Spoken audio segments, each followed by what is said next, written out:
Welcome back to Homeopathy at Home with Melissa. Hey, Melissa. Hey, Bri. Happy to talk with you again today on a new subject about children. Yeah, this one's hopefully going to be really helpful as always. We're going to talk about something we see often, and I'm sure you guys do too, anxiety in children. Specifically in So, children. yeah, anxiety in children and what that can look like. So, you may have a more sensitive child who cries easily, who worries a lot, a perfectionist, who starts spiraling when something goes wrong.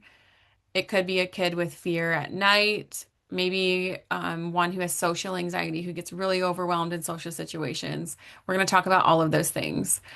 So, I'll also tell you homeopathy is one of the most powerful tools we have for emotional support for kids. I mean, really anyone. This is a place where homeopathy shines. And you say this a lot, Melissa, that um, it is so effective here. It's almost feels like a too good to be true in most cases, the way that it can work. And now it's not always immediate, but it does significantly help anyone that I have encountered who's added it in some way.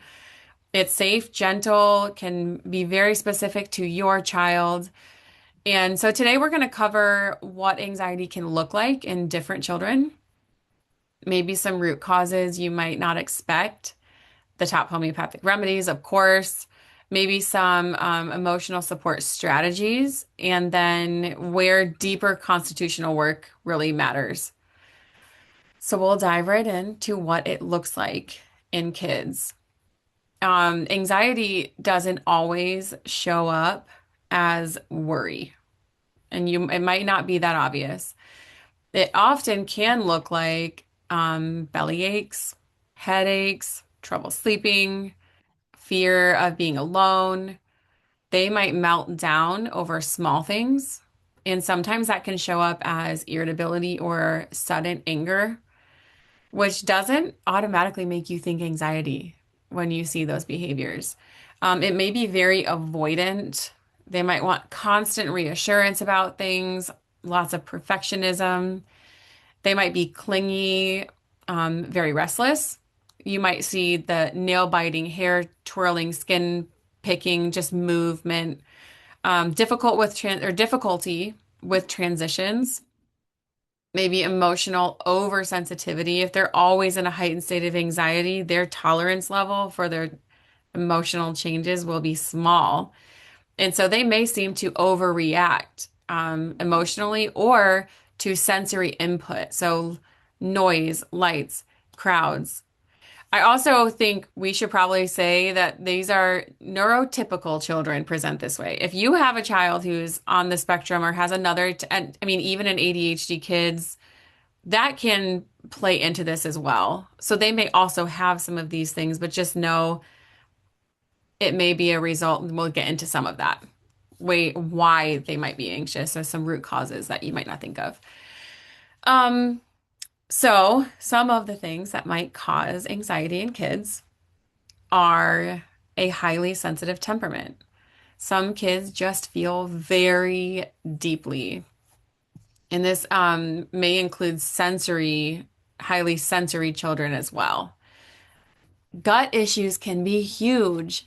Serotonin lives in the gut, and that helps keep things calm. Um, we see this sometimes with kids with food allergies or intolerances. They feel truly anxiety that will present that way. And if in adults, that can happen as well. Trauma and fear.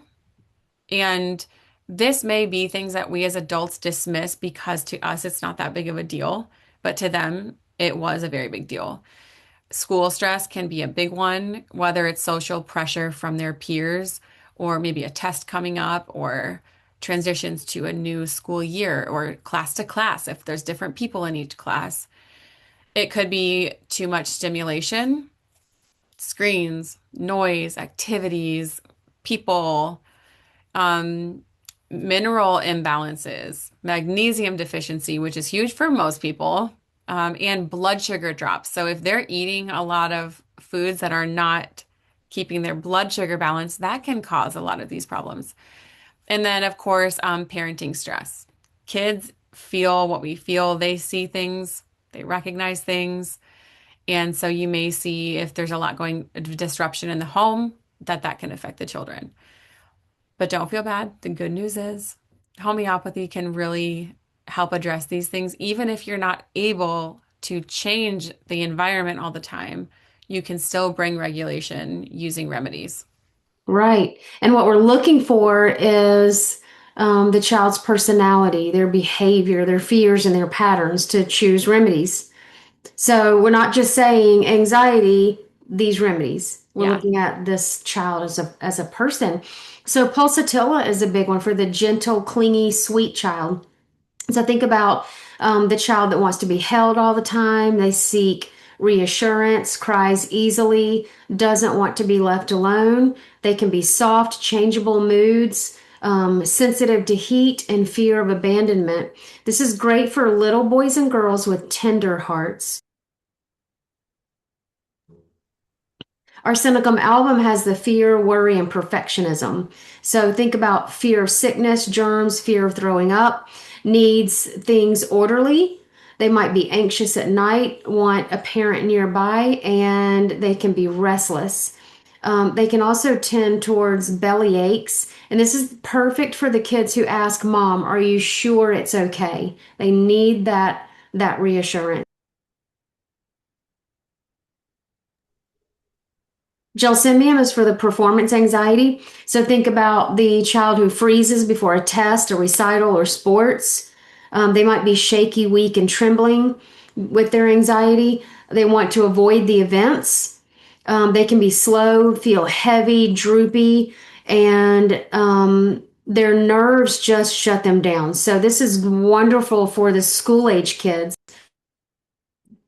Calc carb Calcarea carbonica is for the cautious, steady child. So think about calc carb when there's a fear of change, worrying about safety. This child can be slow to warm up. They really like routines. They kind of have big imaginations. They sweat at night or on the head or both.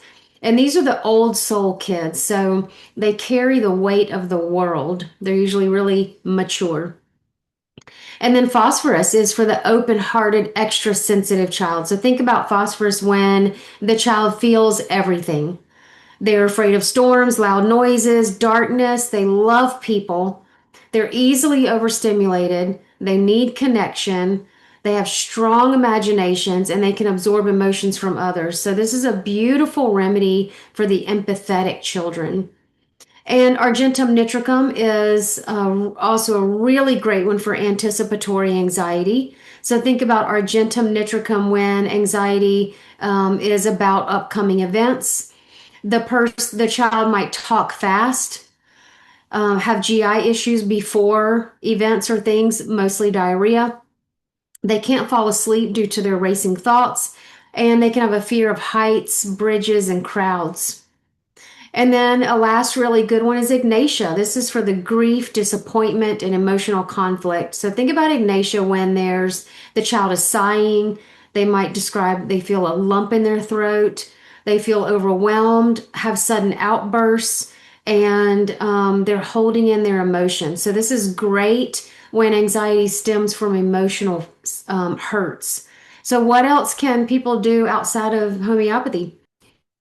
Okay, so some other supportive things you may be able to try is magnesium glycinate. That helps calm the nervous system.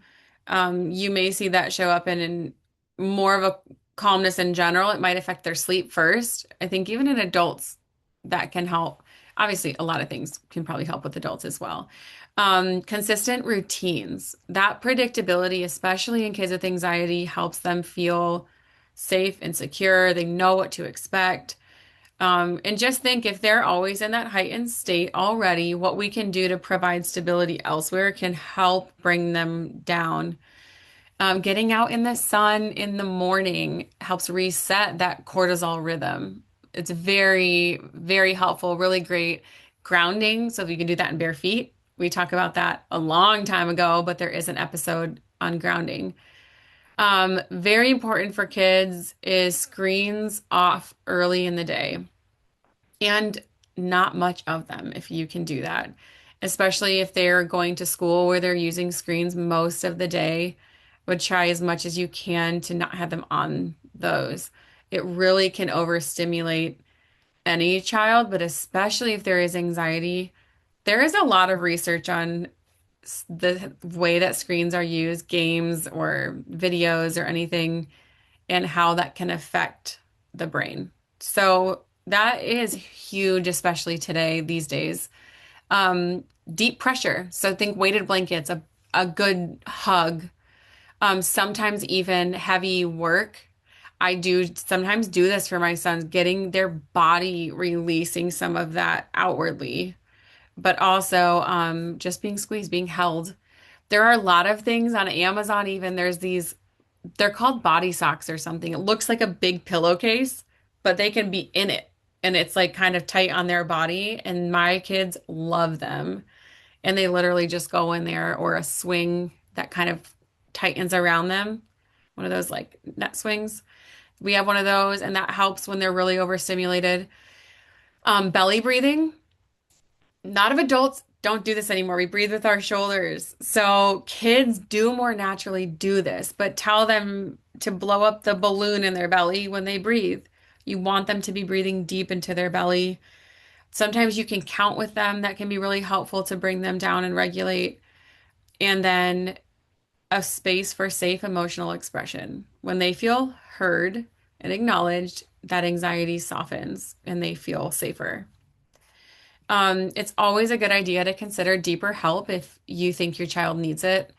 There are so many great resources, lots of types of therapy. If the anxiety is interfering with their daily life or you're as a family, your daily life, they can't sleep alone or just can't sleep at all, depending on the age of the child. It's not always natural for a kid to be fine sleeping alone. If you have a 3-year-old who doesn't want to sleep alone, that's pretty normal if it's not extreme. If you have a 10 or 12-year-old who's really afraid of sleeping alone, I would consider that if they're wanting to avoid school or normal activities that they maybe did like or that are normal experiences, there are panic attacks, or if there are recurrent physical symptoms. So if you're seeing vomiting, headaches, chest tightness, lots of belly aches, even go get information. Um, that can also be part of working with us, working with Melissa's team. We can also help with some of those things. But there are a lot of resources you can reach out to alongside homeopathy. Yeah, yeah. So when you have those things that you just listed, Bri, when people find them, so podcast episodes like this can be helpful and you can start here. But when somebody's dealing with some severe anxiety, Yeah. then just reach out and let us help you. Go to melissacrenshaw.com. Schedule my call is the button, because we can help. When you need, a physician's care, you discern that. You decide that when you need that for your child. And, you know, the couple of things that I can think of where we could still help with homeopathy, but you may also need to see a physician is, weight loss, like severe weight loss because of anxiety. And then, of course, if there's ever any suicidal ideations, they need to get to a doctor. They need some professional help. And once they're safe, we can help you also with using homeopathy alongside whatever you're doing with your professional. Yeah. So, I and would also, I'm sorry to interrupt you, could add if there has been a traumatic event or if there is abuse or if you have maybe a foster child or instances of adoption or there's just, abnormal situations, that does absolutely need outside support. yeah, Remedies can help, like you said, for sure, but that requires a different level, different types of support as well. And right, that will for sure can cause anxiety as a result of those things. right. And sometimes anxiety can be caused by severe hormonal imbalances that you Yeah. you can't know unless you go and get blood tests or however you're going to test. Yeah. So or stool test or saliva test, however you want to test for those things. We don't start there, but when things just aren't changing and we don't see movement, then we might need to go a little bit deeper and get some testing. Yeah. So anxiety in kids is not a character flaw. So please, don't think that, and let's not have our children believe that. It's not bad behavior. It's actually just a signal that there's something deeper that needs to be addressed. And with homeopathy and really caring and compassionate parenting, we can support the nervous system and we can get these kids better. Mhm. So again, if you want to learn how to use homeopathy at home, go to join.melissacrenshaw.com and take a look at the Inner Healing Circle. That's where I teach parents like you how to use homeopathy at home. If you just need individualized care, then go to melissacrenshaw.com and click schedule my call, and I'll give you a call and we'll talk through how I can help you with your specific child's case. Thanks for being here, and we'll look forward to seeing you next time.